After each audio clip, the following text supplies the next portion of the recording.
Welcome back to HPL. Muzzy just got a 1-0 victory over Purple, pulling him ahead here in this match. Man, these Hearthlytic guys are looking good here tonight. Yeah, Purple's going to have his work cut out for him in this match. It seems like, Druid has been such a dominant strategy so far here in HPL. Who's going to be able to stop that? I think Rogue will typically have an advantage in that game, but not if your opponent is able to kill all your minions at every single step of the way. Yeah, Muzzy just had the answer in every single spot. Purple was kind of forced into going very aggressive there at the end, and Muzzy just had it all. But you know what? That's what happens a lot with Druid. They have a ton of answers in their deck, a lot of card density and a lot of card draw. And we're going to see what they're each going to bring here in Game 2 of Purple versus Muzzy. Yeah, I wonder if Purple's going to swap it up or if he's going to stay with Rogue in this match. Yep. I suspected he was going to stay with Rogue. Muzzy, they're both just going to run it back, and that is an Ancient of War.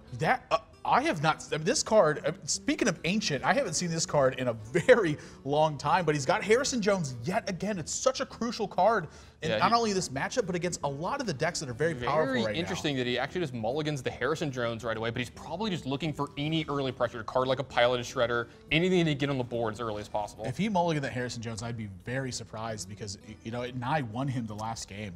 Yeah, he actually did. He's just trying to get something aggressive like a Keeper of the Grove or Shiv of Noxtramas, both of which he has in his opening hand. Yeah, Purple's hand looking pretty good though. Ways to check. He's got a prep and a sprint. Yeah, prep, sprint, always something that you're welcome to see in your hand. We're going to be getting Muzzy's point of view up as quickly as we can.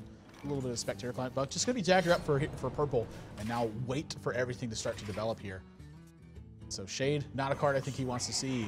Muzzy's hand is looking very nice in this game so far. Picks up Ancient of Lore next turn. Yeah, or Sludge Belcher. I mean, either one of those. They're both going to be strong minions. And Purple looking like he wants to sprint straight away, get 9 cards in his hand, and figure out the rest from there. Yeah, Muzzy's going to do a little bit of an impersonation of Purple's turn and drawing extra cards, but he's going to be getting a giant body onto this board. Yeah, it's not 100% certain that he plays the Ancient of Lore. I wouldn't mind it whatsoever, but he does have options available too. Second preparation, very key for Purple in this matchup. Going to be able to get some massive tempo swings. 2 5-drops in hand. Very surprised that he chooses to go with the Ancient Lore afterwards. What is he digging for in this situation? But can't blame him. Nice to get a 5-5 on board, and maybe he's digging to that Ancient of War. I was about to say, he's digging for this 10-5 or 5-10 Ancient of War.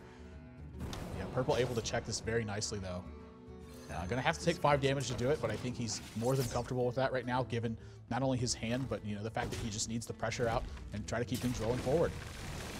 Yeah, absolutely. He's starting to feel this pressure. The Shade has already gotten to be a 4-4, and Muzzy has already brought some big minions to the board. He drew 2 more cards last turn after this Ancient of Lore, so you have to know that more are coming behind this. These are spots, I think, that you're going to see Purple try to use these saps very aggressively to start pushing for that damage. And if this gets to a point where Ancient of War sticks to the board, he doesn't have a sap left, that could be a disaster for him. Look for that in this match. You're going to see him be pretty aggressive with these saps. As you said, if a 5-10 taunting Ancient of War sticks, Purple might not have a way through that for the rest of the game. Yeah, so gonna have to measure his options here and see exactly what he wants to do. Looks like he's just gonna sap and eviscerate.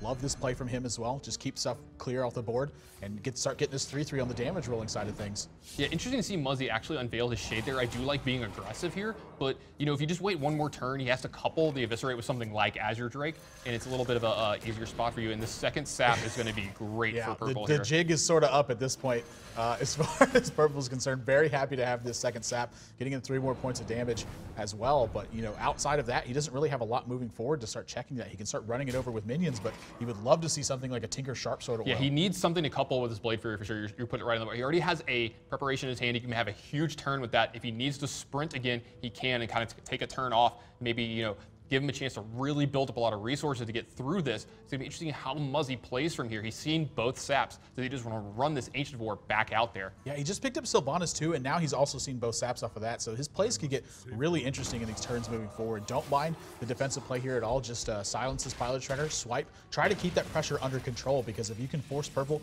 to use removal spells on less important minions, things could get very much in your favor. Yeah, picked up the Tinker Sharp Sword Oil, like we said. It's going to be very important going forward from these turns. Yeah, you're going to see him dagger up here as well. Set up a huge turn next to Tinker Sharp Sword Oil, Deadly Poison, and Blade Flurry. If this Azure Drake stays on this board, you might see a gigantic turn on Purple. This is really dangerous scenario for him. He's got plenty of taunts. Ancient of War. He's got a lot of taunts to back this sort of stuff up, but is this the position he really wants to be in? And love that he's charging into this Azure Drake to get things done, completely clear this board and put a lot of pressure back on the Purple. But I have to believe with the hand he has right now, he's got more than enough damage to end this game. Yeah, this is going to be a gigantic turn from Purple here.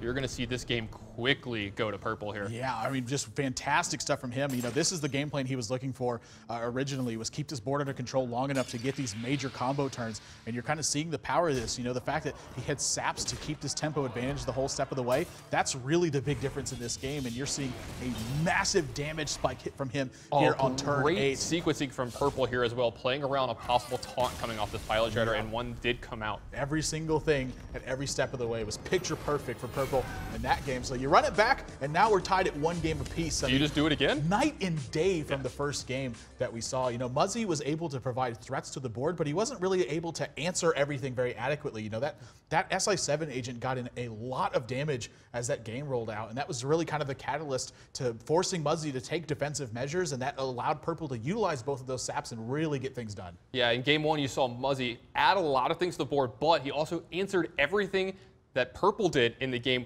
along with getting in his points of damage here, there, and then finishing out with some big plays late in the game, really denying Purple any stranglehold in the game that he could get. But this game was completely different. You saw Purple turn that around on Muzzy. He got some early damage in, stuck a minion for a little while, and then got the win against him. Yeah, I mean, great stuff from both these guys in the first 2 games. If you want to see for yourself and compare them side by side what the differences were, you can head over to pvplive.net and see for yourself. The full recaps, stats breakdowns, everything you need to know about those matches and these players' competitive history is available on the website. So we're all tied up at 1 game apiece now, and game 3 is going to set a big momentum swing for these guys. It's going to put someone on match point, and the other one's going to need 2 straight. Don't go anywhere, guys. You're watching Hearthstone on PvP Live.